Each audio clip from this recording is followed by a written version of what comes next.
Salam. Bu veriliş Azərbaycan Respublikasının qeyri-hökumət təşkilatlarına Dövlət Dəstəyi Agentliyinin maliyyə yardımı ilə Qlobal Media və Siyasət Araşdırmaları Mərkəzinin rəqəmsal məkanda milli kimlik, təxribatlara qarşı mübarizə layihəsi çərçivəsində hazırlanıb. Bugünkü qonağımız Ədalət Partiyasının sədri, siyasi şərhçi Mütəllim Rəhimlidir. Mütəllim bəy, xoş gəlmisiniz. Xoş gördük.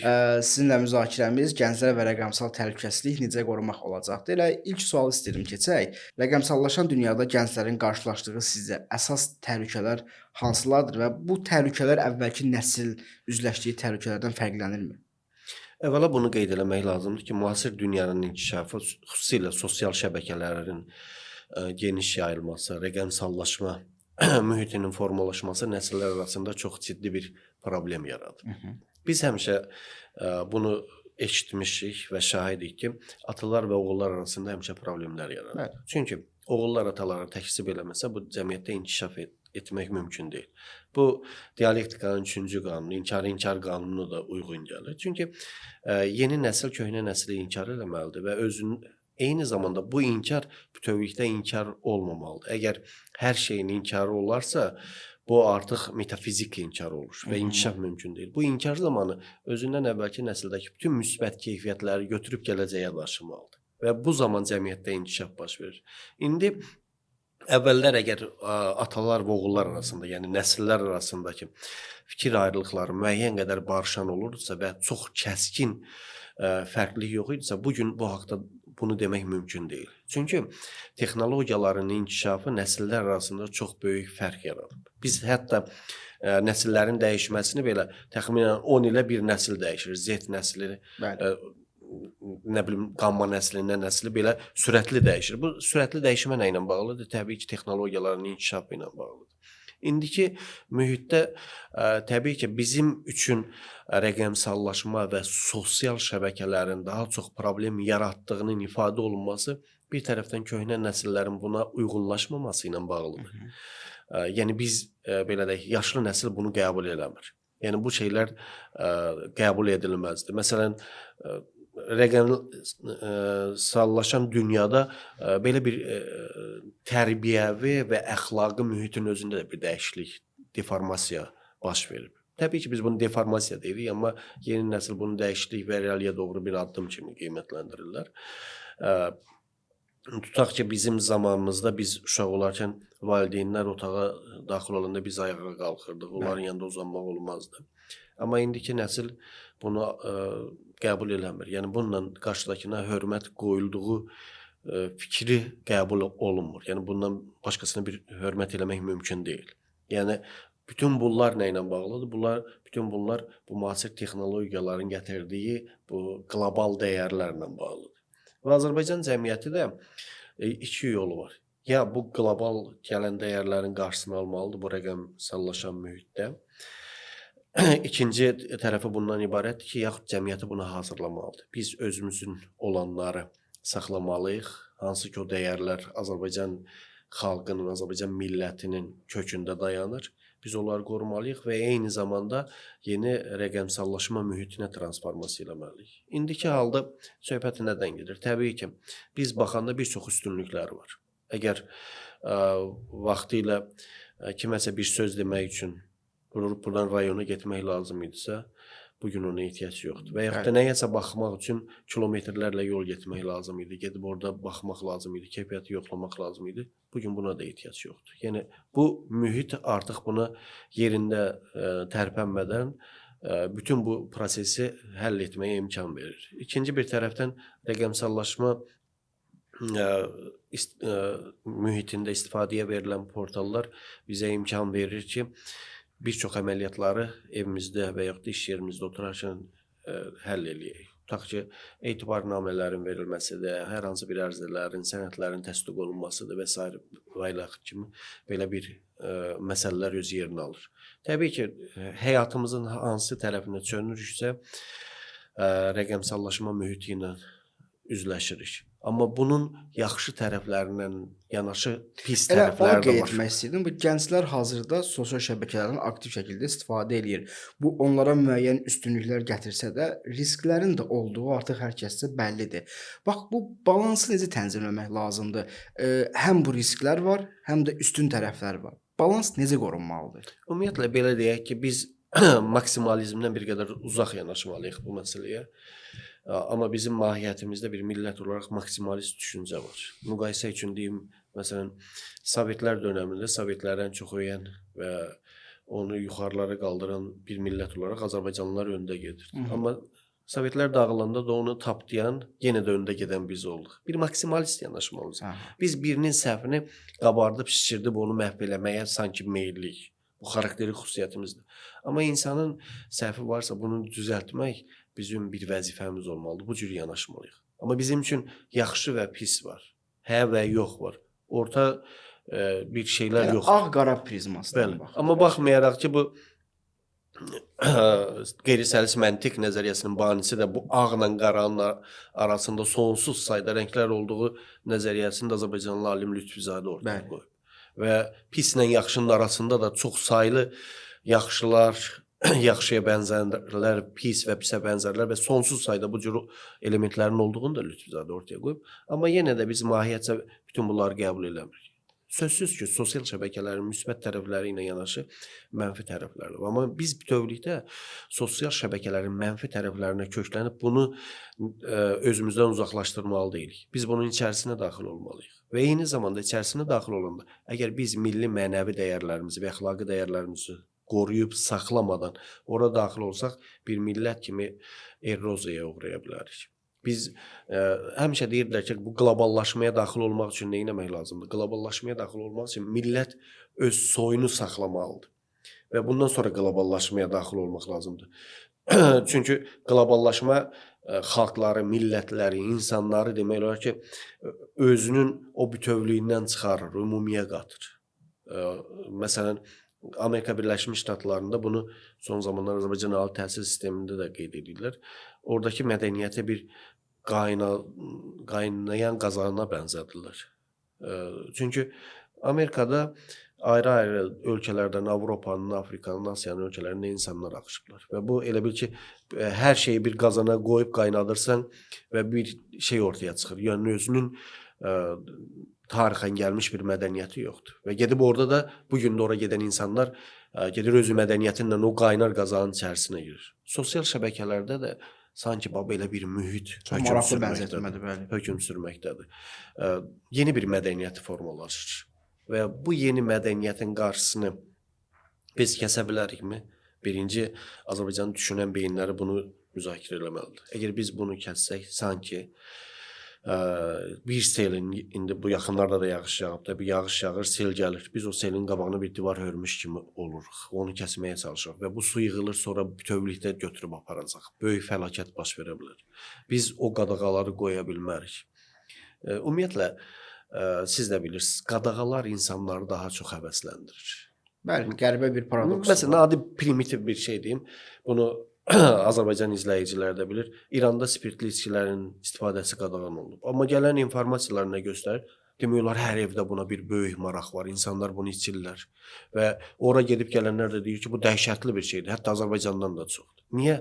Çünki o qadağa var. Uşağa da nəyi qadağan eləyirsən, mütləq onu gedib görmək istəyir, baxmaq istəyir. Tam tərsi. Qadağalarla biz insanları tərbiyə eləyə bilmərik. Zorən onu nəyəsə məcbur eləyə bilərik.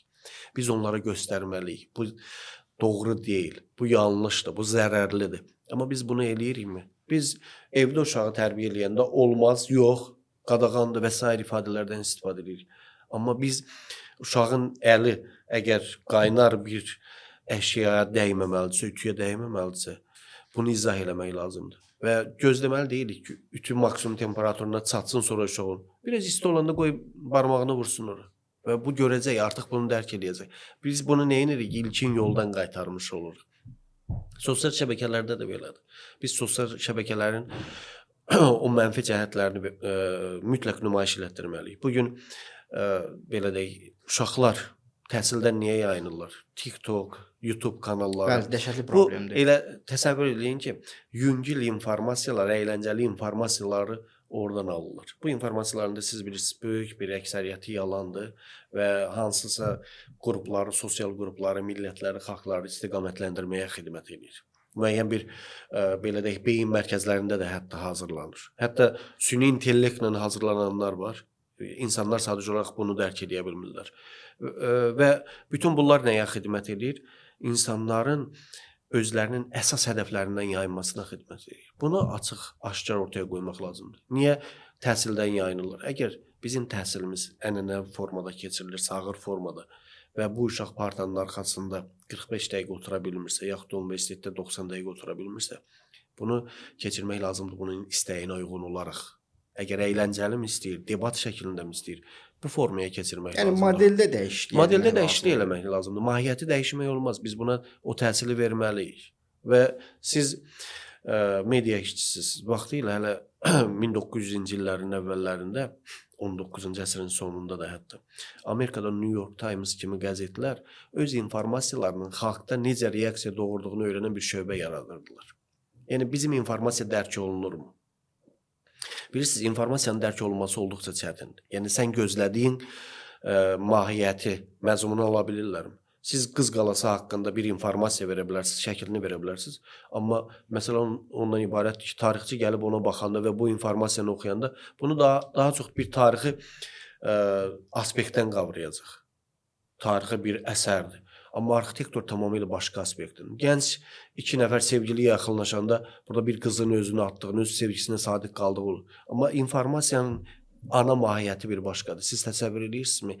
İnsanlar da nə qədər fərqli oradan öz görüşlərini alırlar. Amma sosial şəbəkələr də belə. Burada bir başqa məsələ ortaya çıxır. Gənclər hazırda informasiya bolluğunun içərisində yaşayırlar. Təbii olaraq burada dezinformasiyalar da var, faydalı məlumatlar da var. Bəs gənclərin bu ayrımı düzgün aparması üçün hansı bilik və bacarıqlara yiyələnmələri lazımdır?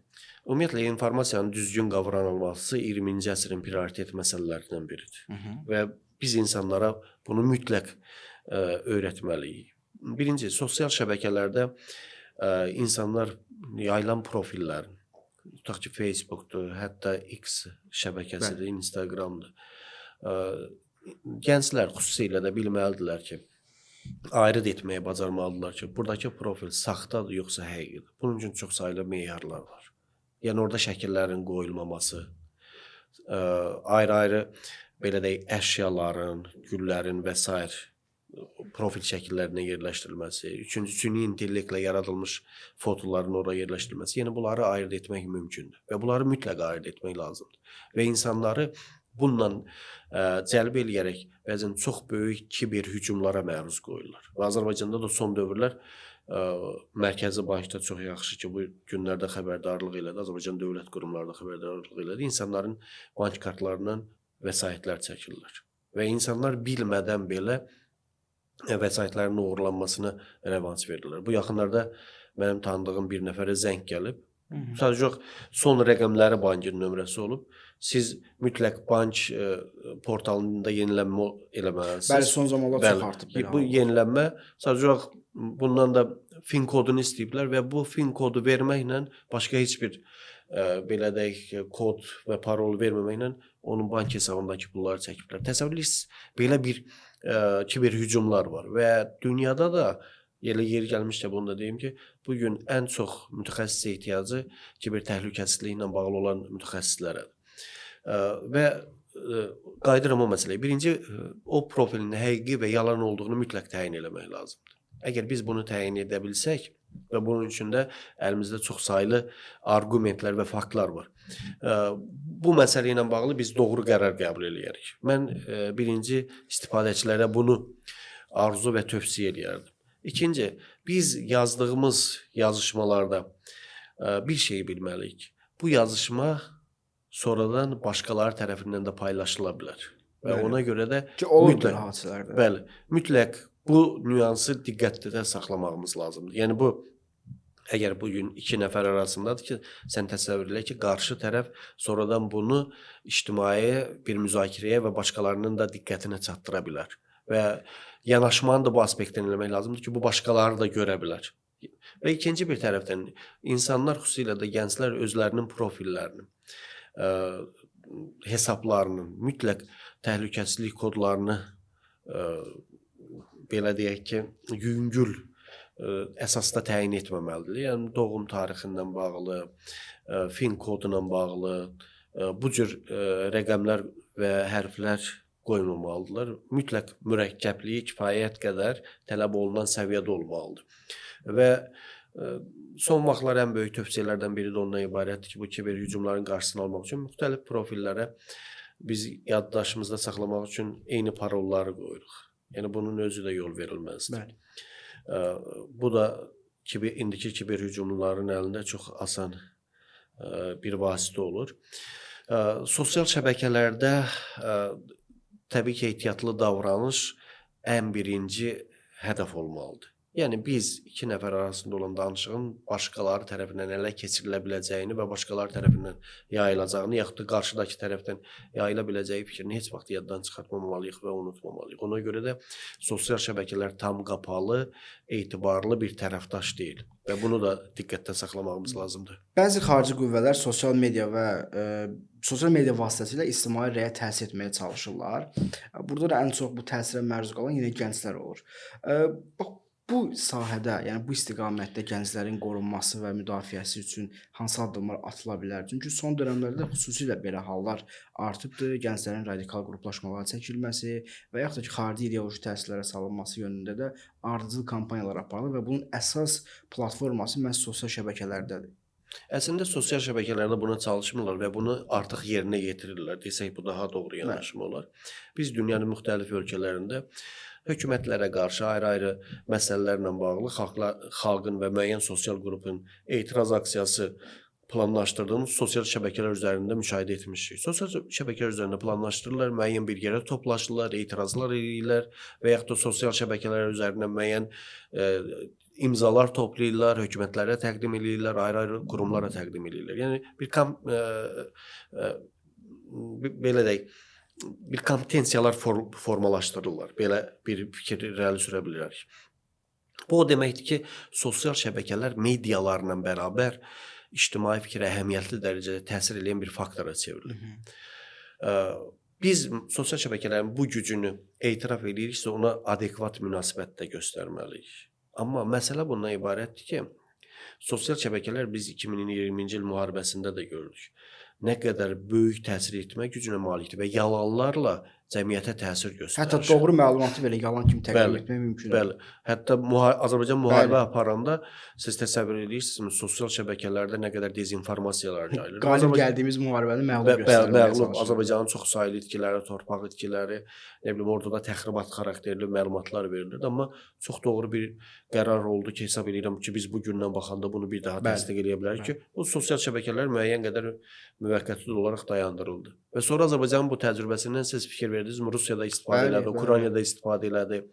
Sonra İsrail, İranla müharibədə, Birləşmiş Ştatların özü bir çox ölkələr istifadə elədilər. İran indi təbii ki, qapalı bir ölkədir. O avtomatik olaraq bir çox məhdudiyyətlər qoyur. Biz məhdudiyyət qoymadıq. Biz sadəcə olaraq təxribatların qarşısını aldıq. Siz təsəvvür edirsiniz, sosial şəbəkələri dəki təxribatları bugün ən inkişaf etmiş ölkələr yalnız məhdudlaşdırmaqla, qadağa qoymaqla qarşısını alır. Yəni bunların elə bir hücum silahıdır ki, buna alternativ bir silahlar yoxdur. Siz təsəvvür edin ki, bu dronların təzə çıxmasına bənzər bir şeydir. Dronlar istehsal olunub, hücuma keçirlər, amma 10 minlik dronu zərərsizləşdirmək üçün 100 milyonluq bir raket buraxmaq məcburiyyətində qalırsan. Yəni dronları zərərsizləşdirmək üçün bir silah yoxdur. İndiki sosial şəbəkələrin hücumları da buna bənzəyir.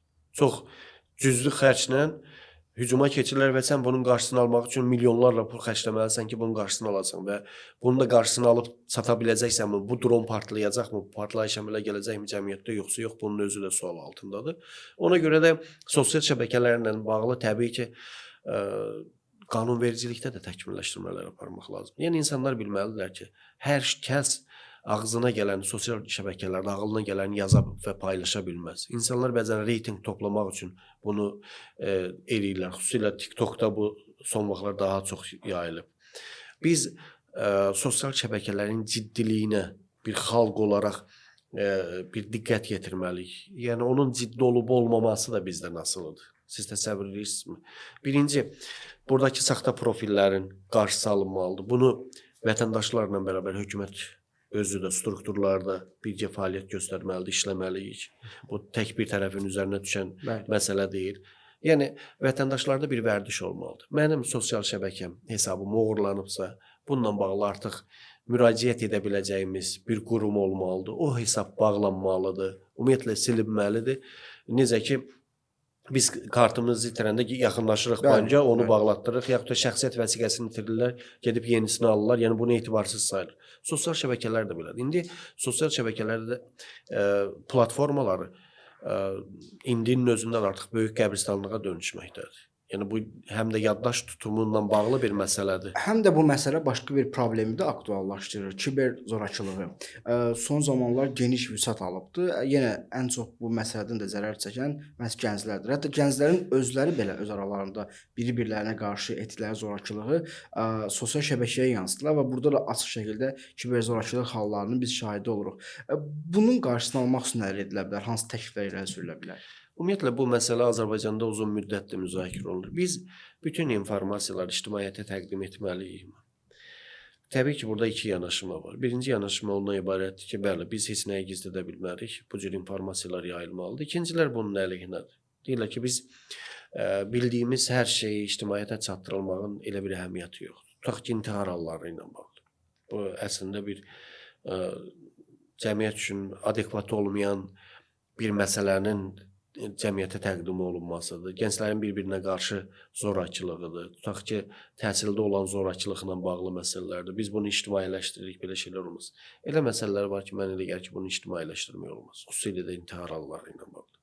Bu, bilirsiniz, bizim uşaqlar böyüyürlər və bunlar həyatda hələlik öz yerlərini almayıblar.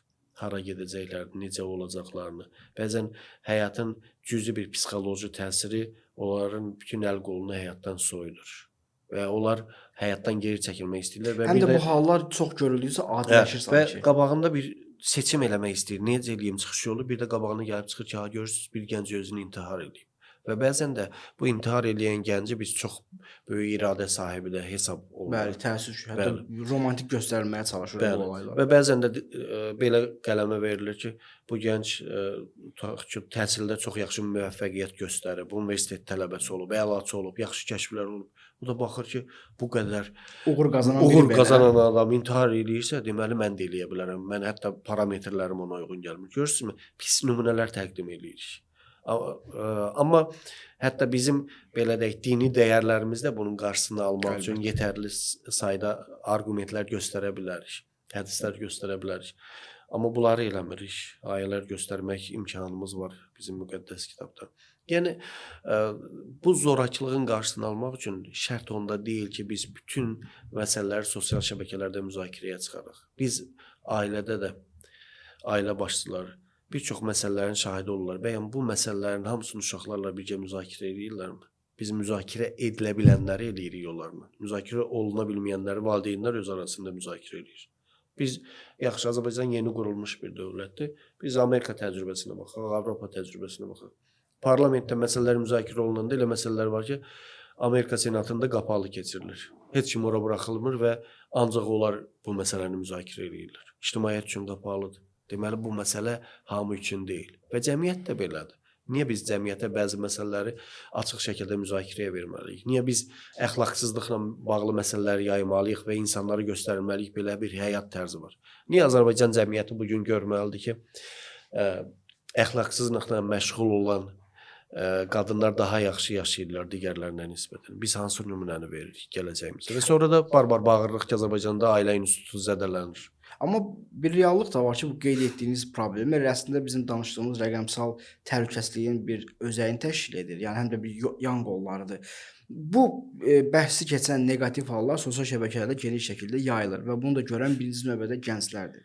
İstənilən halda gənclər bu təsirə məruz qalırsa, onları bundan çəkindirəcək olan da birinci növbədə valideynlər və müəllimlərdir. Həm də nəsil arasında düşüncə və yaş fərqini də nəzərə alsaq, bax sizin dediyinizdən yola çıxaraq qeyd etmək istəyirəm ki, o zaman bu necə çəkindirək, necə bir dil tapaq, necə bir danışıq üslubu formalaşdırmalıyıq onlarla? Turan bəy, sizin dediyiniz məsələ ənənəvi bir yanaşma üsuludur. Məsələ bundadır ki, bu sahədə mən bir elmi tədqiqat aparıram və Bəli. siz dediyiniz də doğrudan da ona uyğun gəlir. Yəni bu gün elmi cəmiyyədə də bu fikir əsasdır ki, bir uşağın sosiallaşması üçün ilkin institut ailədir və bundan sonra məktəb gəlir. Bu ənənəvi bir yanaşmadır. Amma indiki araşdırmalar göstərir ki, ailənin və məktəbin uşağın sosiallaşmasında rolu kifayət qədər aşağı düşüb. Mən bunu öz elmi yanaşmamda da sübut eləmişəm. Bəli. Məsələn, heç evdə danışa bilməyən uşaq, biz onu sakitləşdirməkdən ötəri, yönəltməkdən ötəri və yaxud da istiqamətləndirmək üçün ona hansı cür yanaşırıq? Mütləq əlinə telefon veririk. Və bu telefonla o oynayaraq yeməyini yeyir. Telefonla oynayaraq sakit qalır. Telefonla oynayaraq evi dağıtmır və s. Bu hələ danışa bilməyən uşaqdır. Və bundan yuxarı yaşlar da belədir. Və bu uşaq da çox asanlıqla sanki Allah bunlara o istedadı verib. Baxmayaraq ki, onun valideyni bu texnologiyanı o qədər bilmir. Hətta danışa bilməyən uşaq bu telefonun ayarlarına girib özünə lazım olan o multiki çox asanlıqla tapır və onu izləyir. Bu multikdə nə var? Bu biz Sovet dövründə yaşamışıq da, orada bir tərbiyə edici cizgi filmləri vardı. Amma indi nədir? Cizgi filmlər zorakılıqdır. Sanki bu onu vurur, öldürür, o bunu vurur, öldürür. Bir banda var. Yəni bir baxsaz bu qərbdən bizə gəlmiş bir şeylərdir. Yəni bu deməyimin məğzi nədən ibarətdir? Və bu gün uşaqların sosiallaşmasında sosial şəbəkələr ailə və məktəb institutunu keçib, önləyib. Təsiri minimum edib. Ailənin uşaq üzərində təsiri demək olar ki, olduqca azalıb. Yoxdur bu təsir. Bunu etiraf eləmək lazımdır. Biz sadəcə olaraq ailəyə bağlı bir millət olduğumuza görə ailə institutu haqqında danışmağa qorxuruq ki, olmaz belə şeylər. Çünki müəyyən qədər ənənələrimiz qalıb. Amma biz bunu gizlətdikcə də bu dəyərlər əlimizdən gedir. Uşaq üzərində valideynin təsiri minimum edir. Və bugün uşaqlar, biz bunu açıq şəkildə görürük, valideynlərə tabe olmurlar. Məktəbə tabe olmurlar. Biz orta məktəblərdə nələr olduğunu görürükmü?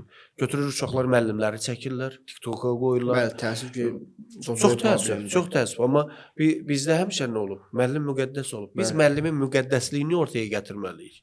Yəni bunun çıxış yolu nədir? Biz iki nüansa burada fikir verməliyik. Valideynlər müqəddəsdir.